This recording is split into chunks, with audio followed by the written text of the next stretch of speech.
자, 할게요. 사랑합니다. 축복합니다. 반갑습니다. 잘 오셨습니다.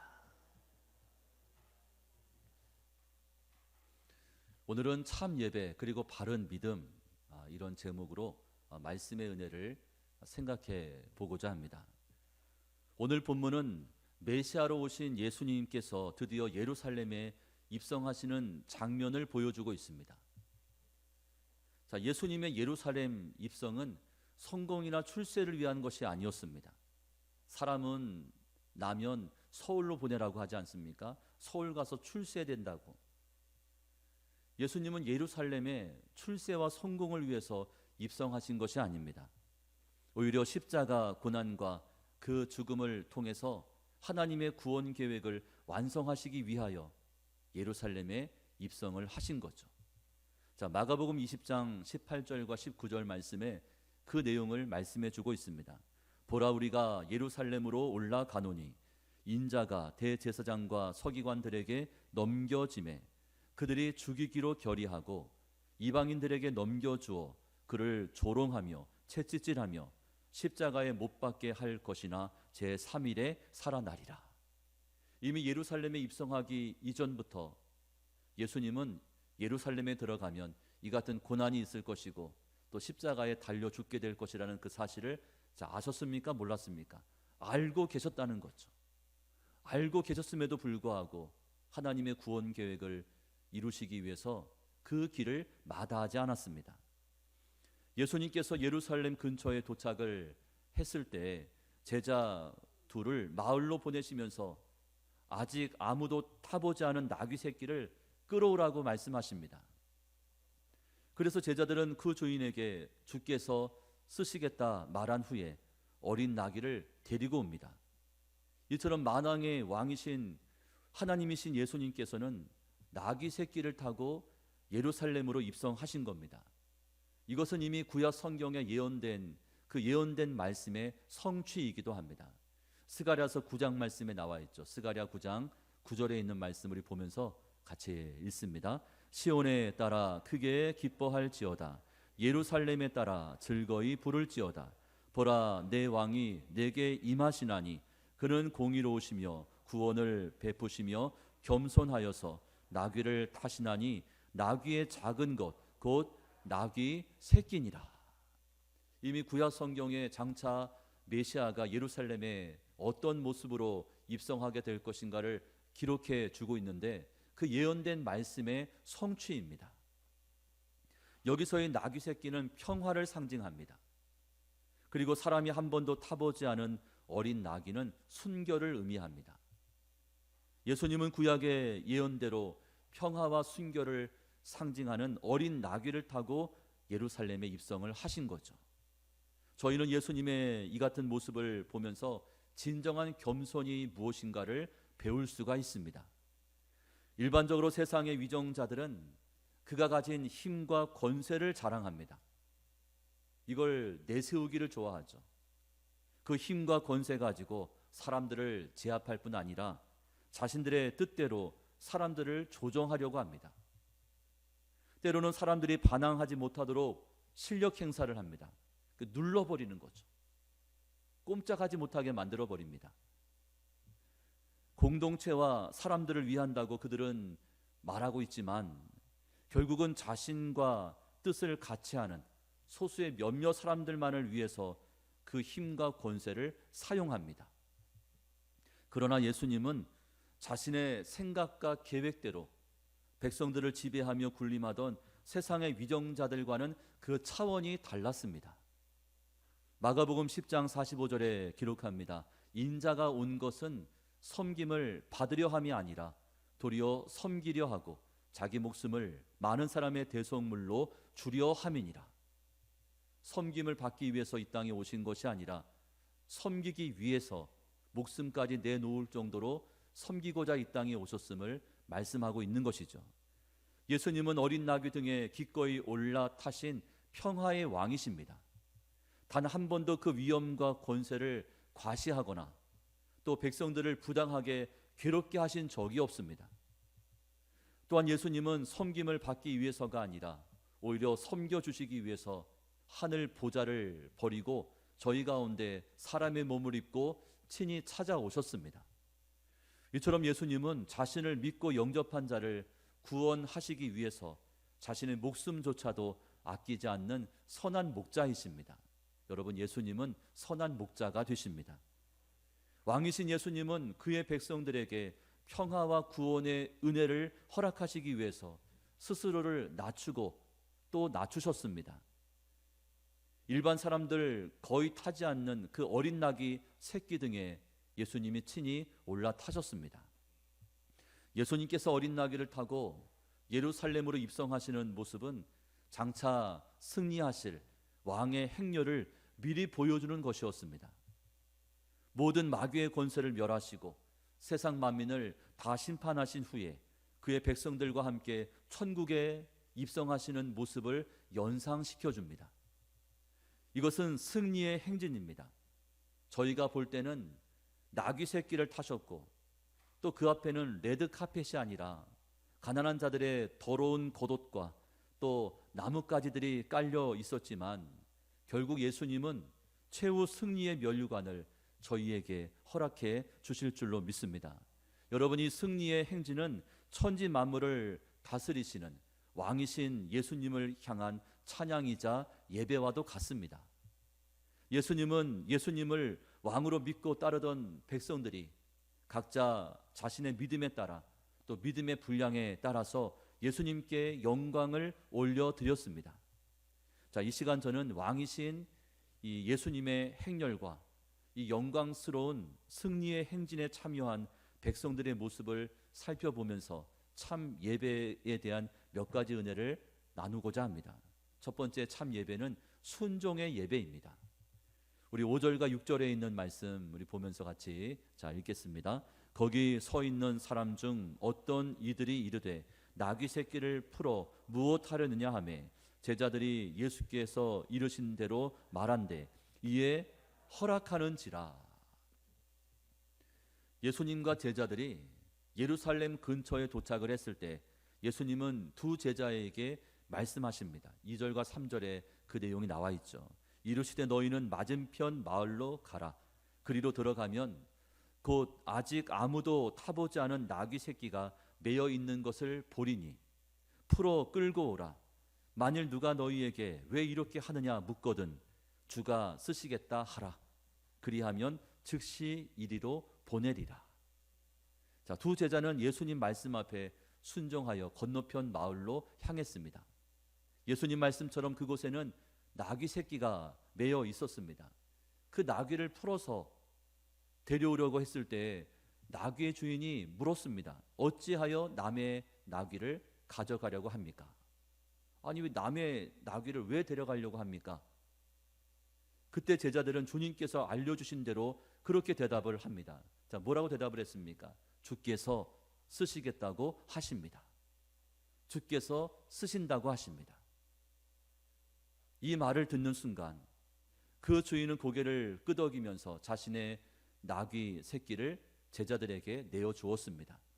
주님 말씀 앞에 순종했습니다. 여러분, 그 당시 나귀는 중요한 재산이었습니다. 보통 물건을 운반하거나 여행할 때 그 나귀를 이용했습니다. 나귀가 필요하였죠.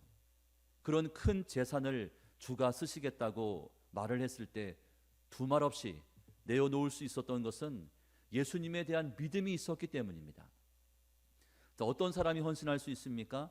믿음을 가진 사람이 헌신할 수 있습니다.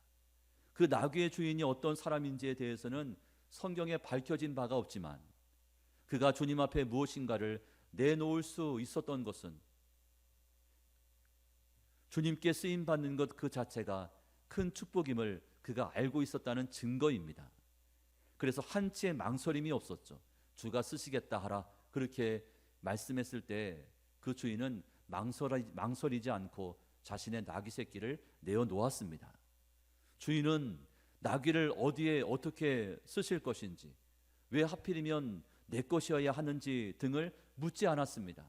이것저것 따져 묻지를 않았습니다. 단지 주께서 써주신다는 것, 그것만으로도 기뻐했습니다. 주님 앞에 무엇인가를 드릴 수 있다는 그것에 그 주인은 감사했습니다. 자신이 키우던 나귀 새끼가 주님 손에 쓰임 받는다는 사실 때문에 그 나귀의 주인은 감격해했습니다.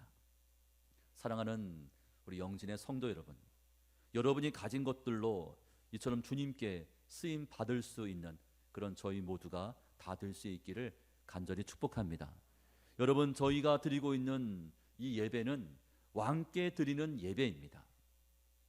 왕이신 우리 하나님 앞에 드려지는 예배입니다.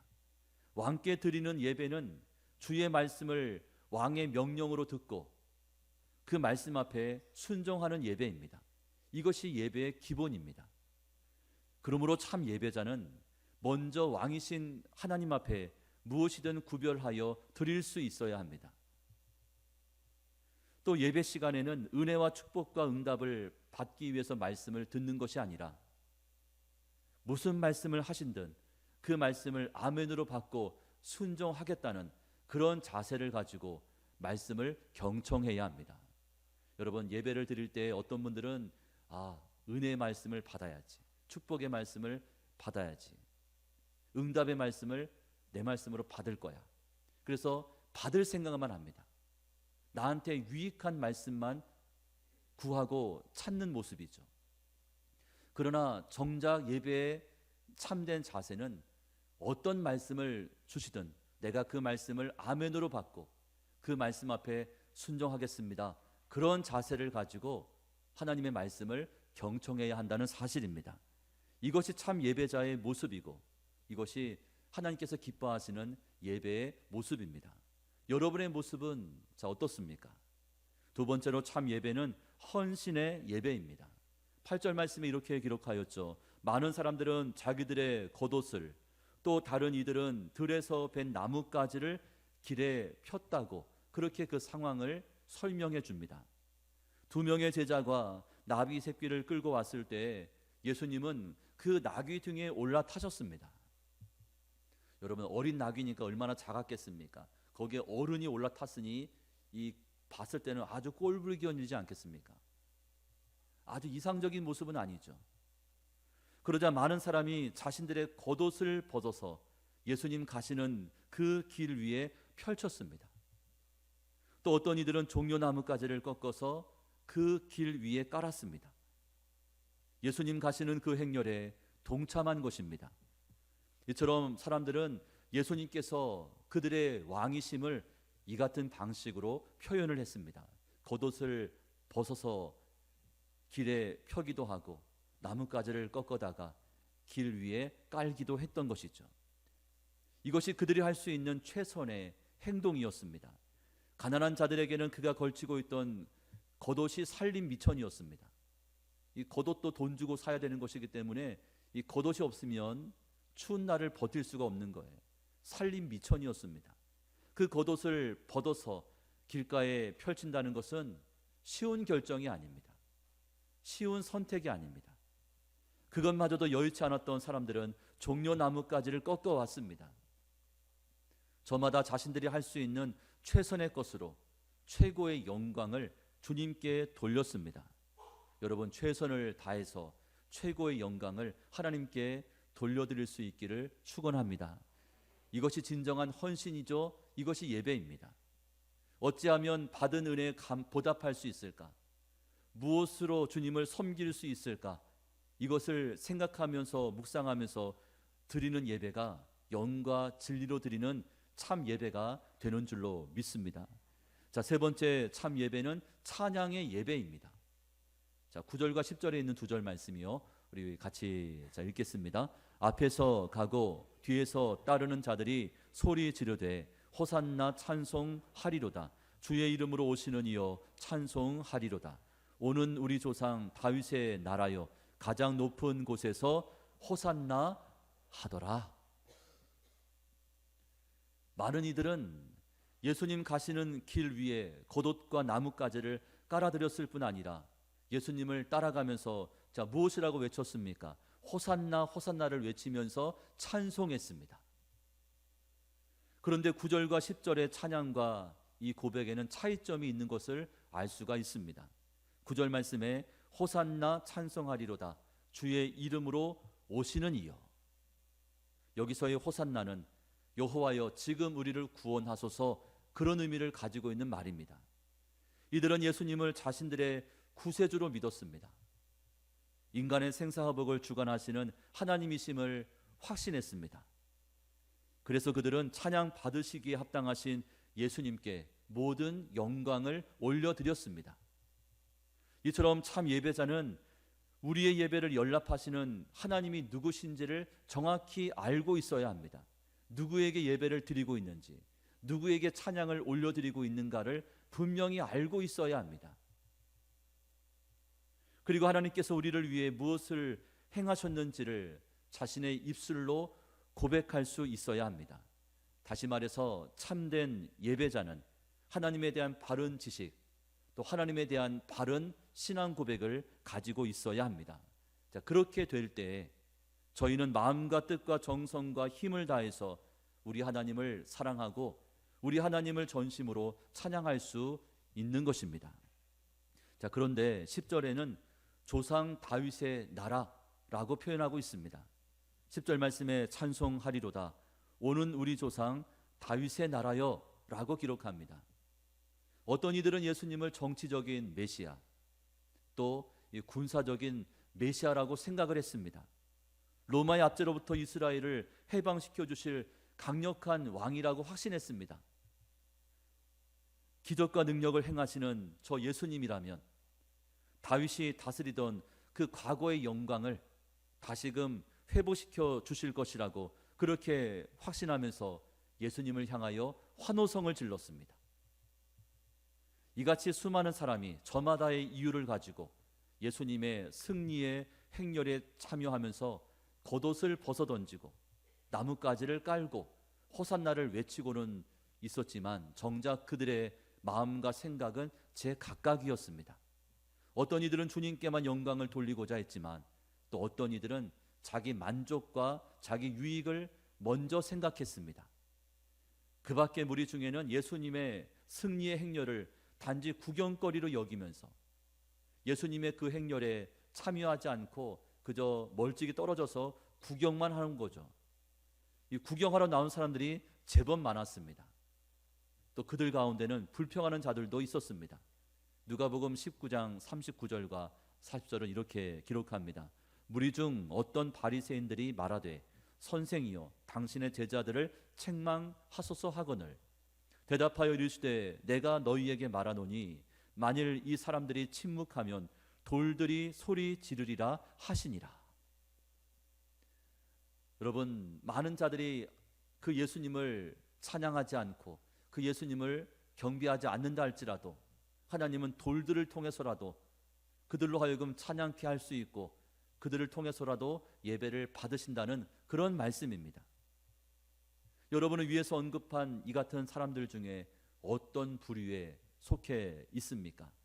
이들 모두는 예수님께서 예루살렘에 입성하신 그 축제의 현장에 함께 머물러 있었습니다. 오늘날로 치면 이 예배의 자리에 모두 참여했습니다.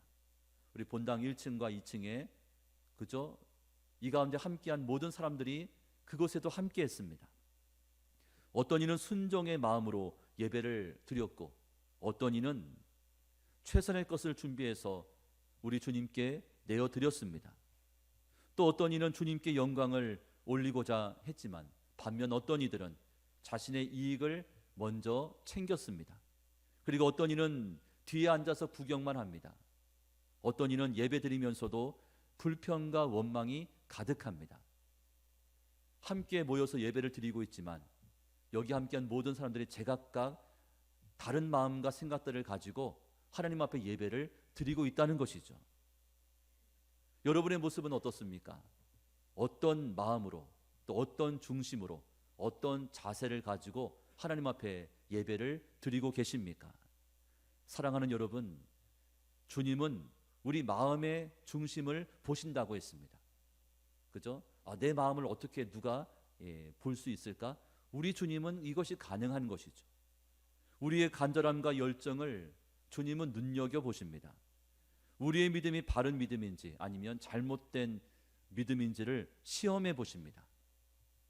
만일 예배의 목적이 하나님께 있는 것이 아니라 자기 자신을 위한 것이라면 이것은 분명 잘못된 믿음입니다.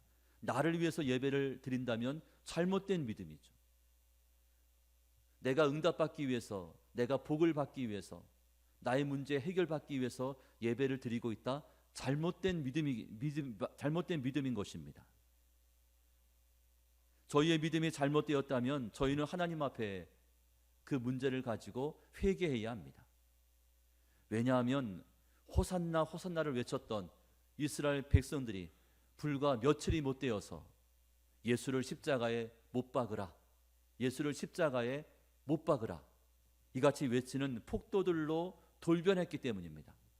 불과 며칠 전까지만 해도 호산나 호산나를 외쳤던 그들이 잘못된 믿음을 가지고 있었기 때문에 며칠 지나지 않아 그 태도와 그 모습이 돌변하였죠. 예수를 십자가에 못 박으라, 예수를 못 박으라, 폭도가 되고 말았습니다. 이제 말씀을 정리합니다.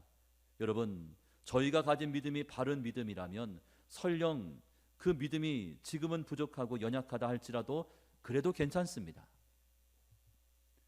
얼마든지 그 믿음은 성장할 수 있고 또 우리의 믿음은 장성한 믿음까지 자랄 수 있기 때문이죠. 바른 믿음이라면 지금 어린아이 믿음을 가지고 있다고 해서 낙심할 필요가 없습니다. 시간이 지나고 또 믿음이 더해지면 얼마든지 주님 앞에 칭찬 듣는 그런 믿음의 사람으로 설 수 있기 때문입니다. 하지만 잘못된 믿음은 심각한 문제가 아닐 수 없습니다. 그런 믿음은 시간이 흘러갈수록 그 상태가 호전되기는커녕 더욱더 심각한 지경에 이르게 됩니다. 반드시 근본적인 잘못의 원인이 무엇인가를 찾아내어서 그것을 바로 잡아야 됩니다. 고치셔야 합니다. 그렇지 않으면 예수님을 은 30에 팔아버렸던 가룟 유다처럼 제2의 가룟 유다, 제3의 가룟 유다가 될 수도 있는 것입니다. 특별히 오늘은 종료주일입니다. 내일부터는 고난주간이 시작이 됩니다. 저희는 이번 한 주간 다른 어떤 그때보다도 주님 걸어가신 그 승리의 행렬, 그 십자가의 발자취를 묵상해야 합니다. 자, 그러면서 과연 나는 참 예배자인가, 바른 믿음의 소유자인가를 돌아봐야 합니다. 말씀을 들을 때 순종의 마음인지 아니면 불순종의 마음인지 주께서 쓰시도록 내가 가진 최선의 것을 내어드릴 수 있는지도 여러분 이번 주간에 다시금 확인해 보셔야 합니다. 예배를 드리는 목적이 하나님께 있는지 아니면 나의 만족과 유익을 위해서 예배 시간에 앉아 있는 것인지도 여러분 살펴보셔야 하고, 또 과연 나는 믿는 자들 틈 속에 숨어 있는 구경꾼은 아닌지, 알곡들 중간에 자리를 차지하고 있는 가라지는 아닌가. 여러분 이 같은 내용들을 기억하면서 냉정하게 내 자신을 살펴보고 또한 점검해보고 돌아볼 수 있는, 그래서 회개할 수 있는 이번 고난주간이 되셔야 한다는 것이죠. 바라기는 내일부터 시작되는 고난주간 특별 새벽 기도회를 통해서 그동안 저희가 드렸던 예배가 참 예배였는지, 또 저희의 믿음이 바른 믿음이었는지를 다시금 확인해보고 또 진단해보는 영적인 재정비의 시간들이 될 수 있기를 주님의 이름으로 축원합니다. 아멘.